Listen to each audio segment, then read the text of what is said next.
Boa noite. Você fica agora com as notícias que são destaque em Minas nesta quinta-feira. Servidores de várias prefeituras mineiras podem ficar sem aposentadoria por causa de desvios de recursos feitos por quadrilha que agia em fundos de pensão. A Polícia Federal cumpriu 20 mandados de prisão temporária hoje aqui em Minas. E entre os presos está o ex-prefeito de Uberlândia, Gilmar Machado. Mais 3 ônibus foram queimados na capital. Os criminosos deixaram um bilhete com exigências. Mais de 100 ocupações irregulares de Belo Horizonte serão transformadas em bairros com toda a infraestrutura. Esse é o assunto do nosso comentarista Carlos Lindenberg. No futebol, você confere o gol que derrotou o Atlético na partida pela Sul-Americana na Argentina. E nós teremos uma entrevista ao vivo para tirar todas as suas dúvidas, as dúvidas dos estudantes sobre carreira, como encontrar o seu espaço no mercado de trabalho ou, quem sabe, montar um negócio. Você já pode nos enviar a sua pergunta pelo BandZap, que é o 31 99 772 7663. Mais informações sobre essas e outras notícias a partir de agora.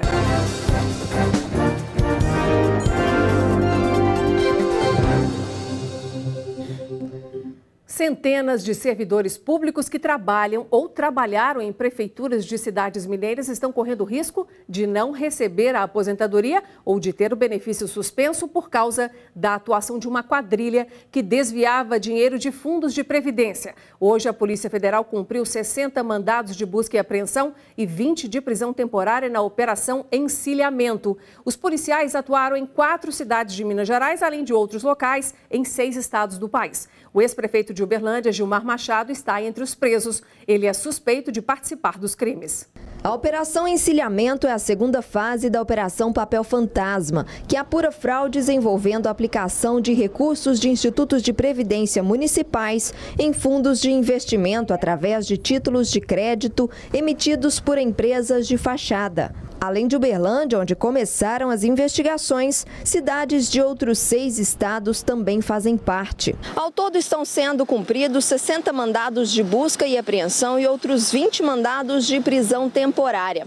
Em Uberlândia foram presos o ex-prefeito Gilmar Machado, o ex-superintendente do IPREMO, Marcos Américo Botelho, e também outros 2 ex-integrantes do Comitê de Investimentos do IPREMO, Mônica Rezende Silva e Cláudio Barbosa. Estão sendo investigados fundos de investimento nos estados de São Paulo, Minas Gerais, Rio de Janeiro, Paraná, Mato Grosso, Santa Catarina e Goiás. O Instituto Municipal de Previdência de Uberlândia foi alvo de mandado de busca e apreensão durante a manhã. O Instituto estava realmente investindo naquilo que chamamos de títulos podres. Então, em termos contábeis, em termos de papelório, estava de fato tudo ok. Mas nós conseguimos identificar que esses papéis, na verdade, eles não representavam valor algum. Então, é como se o Instituto tivesse comprado só papel. E aí é o que hoje desencadeamos a operação em Uberlândia e no Brasil todo, porque identificamos que só em um fundo de aplicação em que o IPREMO colocou dinheiro lá, outros 28 municípios também o fizeram. E nós estamos falando de quase R$1 bilhão, em tese, em títulos podres, em que esses vários municípios foram vítimas ou dolosamente adquiriram esses títulos que não têm valor algum.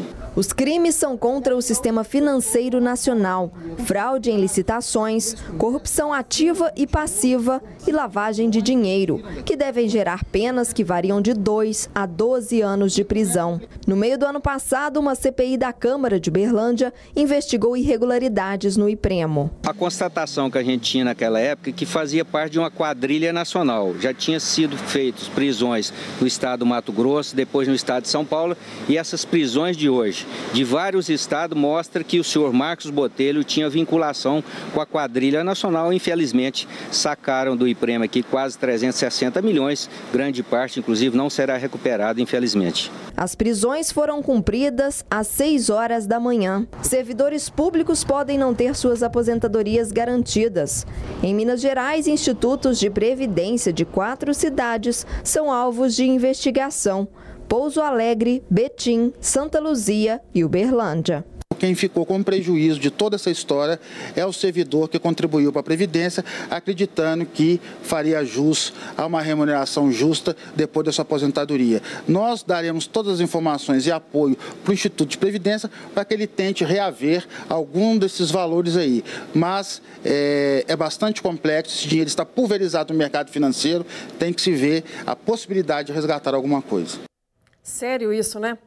3 ônibus foram queimados na madrugada desta quinta-feira em BH, Contagem e Brumadinho. No bairro Colonial, em Contagem, o motorista da linha 303 foi rendido por um casal quando estava no ponto final. E, de acordo com a polícia, eles pediram para o motorista sair do veículo e entregaram uma carta denunciando as condições da penitenciária Nelson Hungria. No bairro Juliana, na região norte de BH, um micro-ônibus foi queimado na porta da casa do motorista. Não houve feridos nas 2 ocorrências.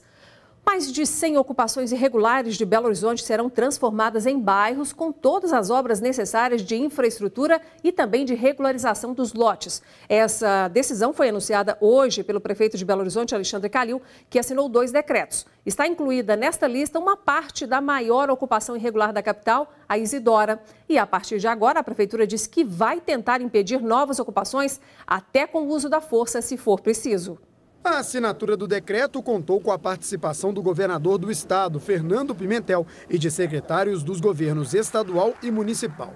O primeiro decreto assinado é sobre as medidas definitivas que serão tomadas nas 119 áreas de interesse social, aprovadas na 4ª Conferência de Política Urbana, em 2014. Nós sabemos que não temos condições financeiras para uma intervenção imediata nessa quantidade de ocupações. Porém, como regulamenta a lei federal, nós teremos tempo, junto com o governo do estado, com a Copasa e com a CEMIG, de começar um cadastramento, de começar a tratar essas ocupações como bairro da cidade, o que dá um alívio emocional a quase 93 mil pessoas. São áreas que têm origem como um loteamento clandestino. Alguém foi lá, vendeu lote para essas famílias e não fez a infraestrutura, nem registrou os lotes, então ninguém tem a posse. Ou então são processos movidos por algum tipo de ocupação. De um modo geral, é população de baixa renda e que tem uma condição bastante precária no lote, estão lá há 4, 5 anos e já tem uma característica de um núcleo urbano consolidado. Apenas 4 áreas que compõem a maior ocupação irregular da capital, a Isidora, que corresponde a uma população de 9 mil famílias, está contemplada. Para tudo começar a funcionar, serão respeitadas algumas prioridades, já que há um terreno privado em meio à ocupação. O mais provável é que se leve em consideração o número de pessoas que seriam beneficiadas com essa ação e as situações de risco mais eminentes para que a gente priorize a intervenção. Já o segundo decreto é para a criação de uma força-tarefa, com a função de evitar rigorosamente novas ocupações na capital. A ideia é trabalhar com a prevenção e monitorar as áreas públicas e, se for o caso, agir preventivamente com o desforço imediato. O prefeito de BH ainda falou sobre as manifestações pró-Lula, que aconteceram ontem na capital, alertando que não serão mais aceitas manifestações de qualquer natureza que impliquem no fechamento de vias de trânsito na cidade, como ocorreu nessa quarta-feira. Ele teve o apoio do governador Fernando Pimentel. Como governador do estado, nós vamos garantir a ordem pública, sem ferir o direito de manifestação de ninguém. Pode manifestar, é legítimo, é autêntico, não tem problema nenhum, mas não pode bloquear totalmente nenhuma via de trânsito da cidade, de qualquer cidade do estado de Minas Gerais. Nós não vamos permitir, porque é isso que está na lei e é isso que está no protocolo. Nesse sentido, a posição da prefeitura é exatamente a mesma. A regra dentro do protocolo, que não é novo, mas é para ser exercitado, né, e o volume às vezes é muito grande e dá alguma dificuldade, é de remoção das barreiras físicas de qualquer ordem. As manifestações de qualquer origem são legítimas, mas tem que respeitar o conjunto da população que tem o direito constitucional de ir e vir. Esses 2 decretos da Prefeitura de Belo Horizonte para legalizar ocupações irregulares na capital são o assunto do nosso comentarista de assuntos da cidade, aí o Carlos Lindenberg. Boa noite, Lindenberg. Boa noite, Inácia. Você acha, Lindenberg, que ocupações como essas, numa cidade como Belo Horizonte, são mesmo inevitáveis ou dava para ter uma gestão mais preventiva dessa situação? Olha, isso é uma coisa que ocorre no país inteiro. Portanto, Belo Horizonte não é uma exceção. O interessante no caso de Belo Horizonte são essas providências tomadas agora pelo prefeito Alexandre Calil, com apoio aí do governador do estado, porque, na verdade, qual vai ser a ação do poder público lá?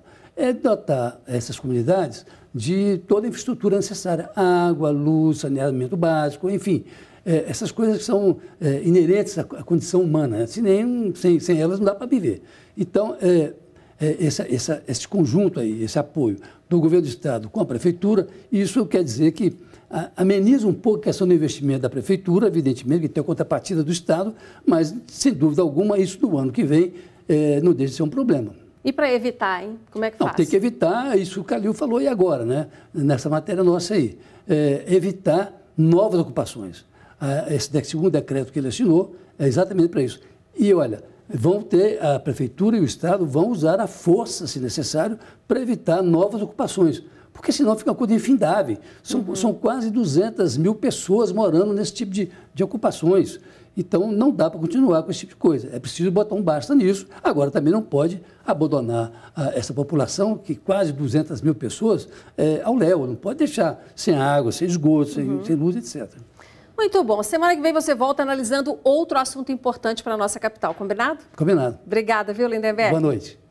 No próximo domingo, Minas Gerais vai conhecer a sua Miss Be Emotion 2018. O tradicional concurso, que reúne as mais belas mulheres do estado, recebeu centenas de inscrições. E as candidatas selecionadas vão desfilar de biquíni com traje de gala no dia 15, sob os olhares de um corpo de jurados atentos. Quem vencer será coroada com uma joia exclusiva inspirada nos trabalhos sociais. A eleita não vai carregar apenas a coroa, mas o compromisso de promover a paz.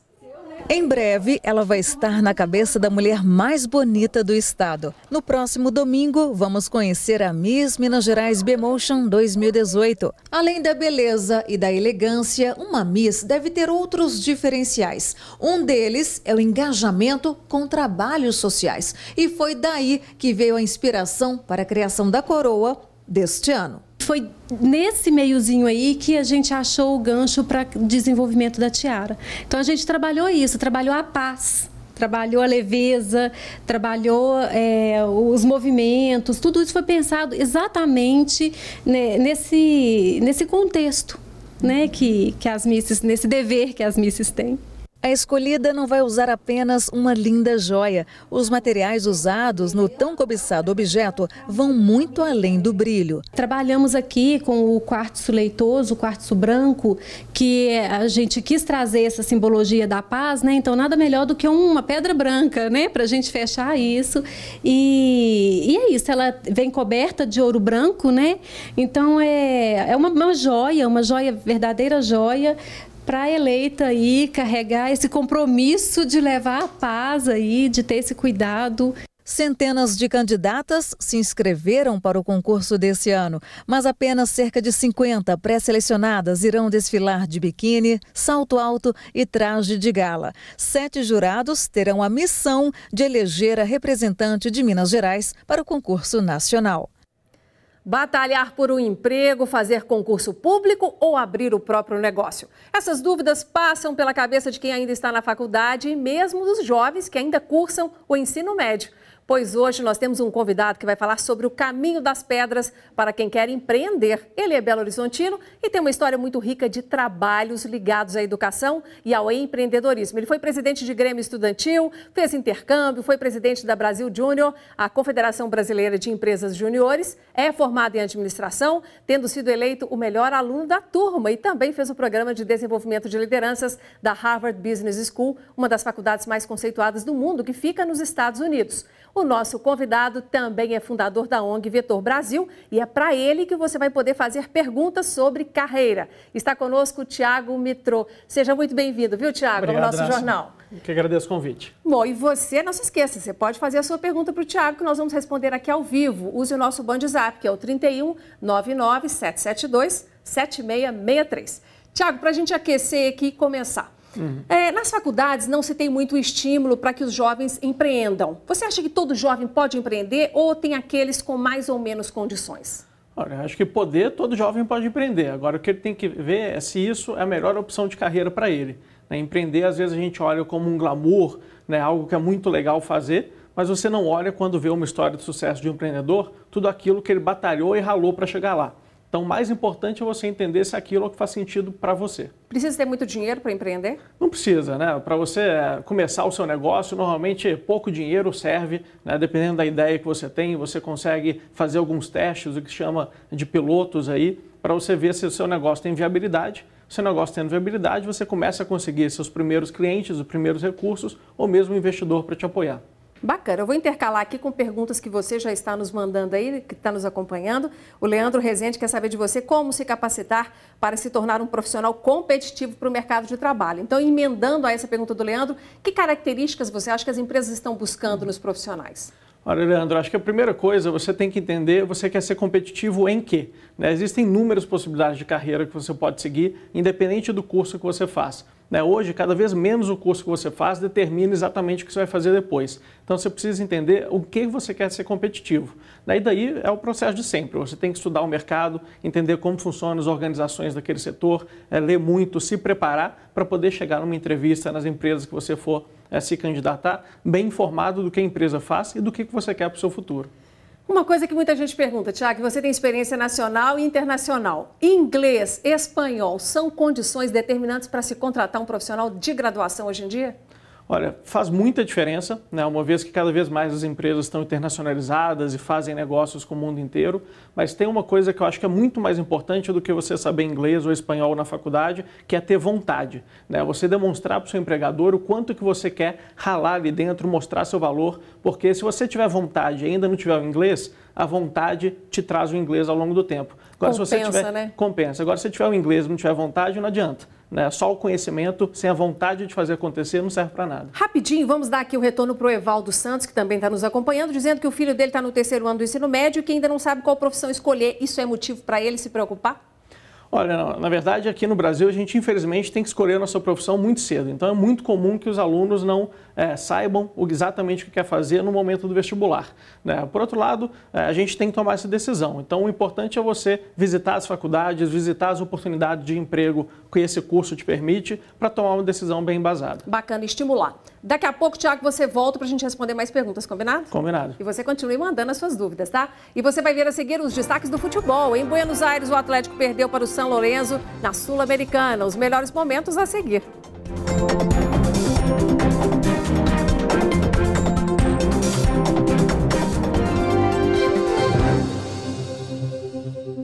Estamos de volta para falar de futebol. O Atlético foi para Buenos Aires, onde encontrou o São Lourenço pela Sul-Americana, mas ele volta para BH com uma derrota por 1-0. E quem conta os detalhes da partida é o repórter e comentarista André Salles. Boa noite, André. Boa noite, Nácia. Boa noite para todo mundo. O que aconteceu mais uma vez com o Galo? Pois é, o que aconteceu é que o Atlético praticamente não jogou, Foi um time bem apático realmente na Argentina. A gente está até vendo aí o gol, que acabou definindo esse resultado. Então o Atlético, pelo segundo jogo seguido, mal finalizando. O gol foi polêmico, Parece até que o jogador que fez o tento estava em posição adiantada, mas a gente está falando de um São Lourenço muito mexido, um time misto, já que o São Lourenço está tentando uma vaga direta na Libertadores via Campeonato Argentino, ou seja, o Atlético vai ter que se recuperar e jogar melhor já contra o Vasco no domingo. Tá bom, boa sorte para o Atlético então, obrigada, viu, André? Com certeza, eu que agradeço.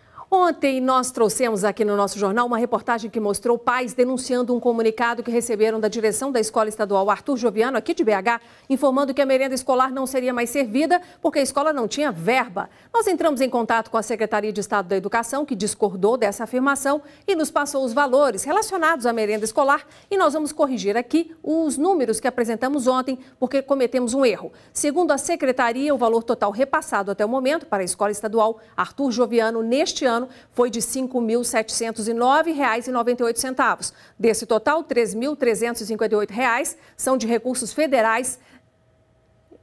Deixa eu só confirmar esse número aqui para vocês. R$ 3.355 são de recursos federais destinados à alimentação.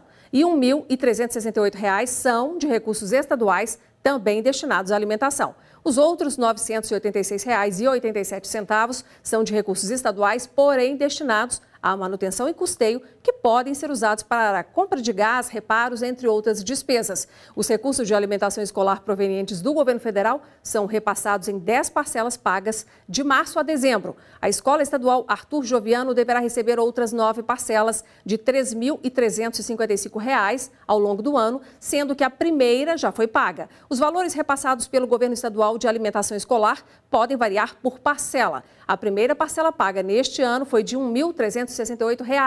Já o valor anual previsto para manutenção e custeio dessa unidade é de R$ 32 mil.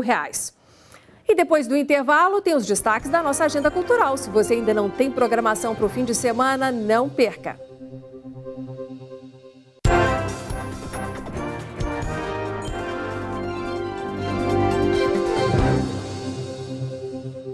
Hora de você programar o fim de semana com as dicas da nossa agenda cultural. Luciana Viana traz os destaques.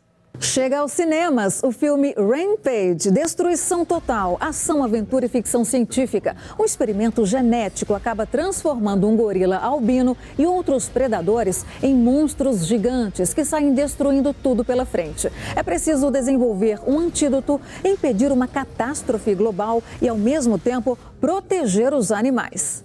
Outro filme é o brasileiro Aos Teus Olhos, com o ator mineiro Daniel de Oliveira no papel de um professor de natação muito carismático. Mas por causa de uma falsa acusação, ele passa a ser hostilizado nas redes sociais. Um tema muito atual e que precisa ser discutido, não é mesmo? No teatro, para a criançada, Pluft, o fantasminha, que tem muito medo de gente. A tranquilidade do lugar onde ele vive é ameaçada por um pirata, perna de pau, que aparece na história com uma criança raptada, a Maribel. Uma aventura está prestes a começar e uma verdadeira amizade está prestes a surgir. Ainda no palco, a peça Preto, que mergulha na investigação e na reflexão em torno das diferenças. No CCBB, na Praça da Liberdade. No Cine Teatro Brasil Valorec, um espetáculo que leva homens e mulheres à reflexão, mas com muito riso. Minha Vida em Marte, com Mônica Martelli.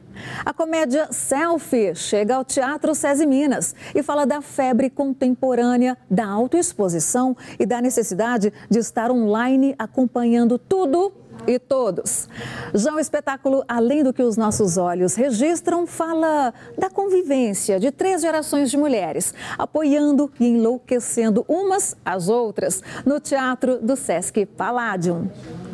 Na música, o pernambucano Geraldo Azevedo traz para Belo Horizonte o show Voz e Violão, uma experiência intimista que percorre grandes sucessos e músicas recentes do cantor e compositor. Zé Ramalho desembarca em BH para um show acompanhado da Banda Z, com sucessos da carreira consagrada de mais de 40 anos. Maria Rita, amor e música em um repertório de muita nostalgia, além de canções inéditas no KM de Vantagens Hall. E o Teatro Bradesco receberá o espetáculo Beatles Abbey Road. O grupo é um dos principais covers do Quarteto de Liverpool, viu? E vai apresentar os principais sucessos do repertório da lendária banda britânica. Programe-se, divirta-se. Já estamos nos momentos finais do Jornal Band Minas, mas o nosso convidado de hoje, o Thiago Mitrô, especialista em empreendedorismo, vai responder mais perguntas que você nos enviou pelo BandZap. Thiago, vamos lá. O Fabson Bernardes, ele está querendo saber de você o seguinte: a especialização, mesmo sem a experiência na área, é válida para um diferencial competitivo? Olha, vai depender muito, de novo, do que você vai fazer. Eu acho que a experiência prática, muitas vezes, ela vale muito mais do que a experiência teórica sozinha. Então, se você conseguir conciliar uma experiência prática com a especialização, acho que vai ser o melhor dos mundos. Agora, uma pergunta de um futuro empreendedor aqui, quem sabe, o Jorge, ele quer saber de você o seguinte: ele não tem muita experiência em locação de equipamentos na área de engenharia civil, mas tem uma vontade danada de empreender. Vale a pena arriscar, Thiago? Ele te pergunta. Olha, ninguém começa com experiência, então você tem que ir adquirindo a experiência na prática mesmo. Se empreender o seu sonho, vai fazendo uns pilotinhos, começa um negócio em pequena escala, vai aprendendo isso ao longo do caminho e ao longo do tempo o seu negócio cresce. Tiago, a Alba está querendo de você um uso da bola de cristal. Qual é a profissão do futuro? Olha, a profissão do futuro é aquela que ainda não foi inventada, então a gente não tem como aqui conseguir dizer, mas algo que é muito importante é você se aproximar cada vez mais de tecnologia, se prender menos a só a experiência teórica e ser uma pessoa que vai se adaptar. Então acho que a profissão do futuro é aquela onde você consegue ser mais adaptável ao que vai vir por aí. Bacana. E a própria Alba também mandou uma outra pergunta aqui, dizendo para você o seguinte: uma dica para ela despertar aí a motivação dos jovens para a busca do primeiro emprego. Porque tem jovem que está adiando a entrada no mercado de trabalho. Bastante. Se a família tem uma condição, não precisa ser muito boa, mas se ele já não está passando fome, não está passando muito aperto, ele vai ficando em casa, né? Exato. Aquele jovem chamado nem, que nem estuda nem trabalha, né? Eu acho que, na verdade, o primeiro emprego ele é um passo em busca de algo maior, que é o seu sonho, o objetivo de vida e carreira que você vai ter lá para frente. Então, um objetivo importante que ajuda a te estabelecer o primeiro passo é você entender o que você quer fazer lá na frente. O ser humano é movido por sonhos, então você conseguir despertar no jovem esse interesse para ele descobrir o que ele quer fazer lá na frente, fazer ele mover o primeiro passo. Tá bom. A gente queria perguntar mais, mas o tempo acabou. Obrigada, viu, Thiago? Obrigado a você. Até uma próxima. Tchau, tchau. Bom, nós ficamos por aqui. Obrigada pela sua atenção e até amanhã.